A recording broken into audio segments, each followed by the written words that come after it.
Добар ден. Јавното обвинителство мора целосно да го расчисти насилството во собранието. Со упадот во собранието беа извршени тешки кривични дела.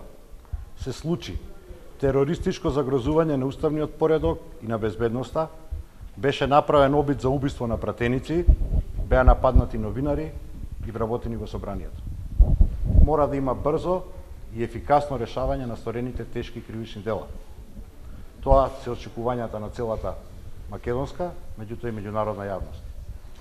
Секое несоодветно постапување од страна на јавното обвинителство и надлежните обвинители го прави овој државен орган и нив поединечно соучесници и помагачи на извршеното насилство кон највисокиот законодавен дом на Република Македонија. Ваквото непостапување на јавното обвинителство дополнително ги охрабрува протестантите, па вчера резултираше со дополнителни закани и насилничка реторика на учесниците на протестите. Млаката реакција на надлежното обвинителство ги мотивира и учесниците и организаторите на протестите да повикуваат и практикуваат насилство.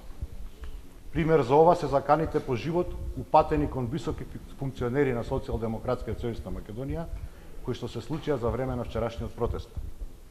Го повикуваме обвинителството да работи сериозно, да ги утврди сите кривични дела кои што представуваат рушење на законодавниот дом и правно да ги квалификува истрагите и обвиненијата и да бидат опатени сите лица кои што го нарачале, помагале и извршиле нападот врз собранието, пратениците, полицијата, вработените и новинарите.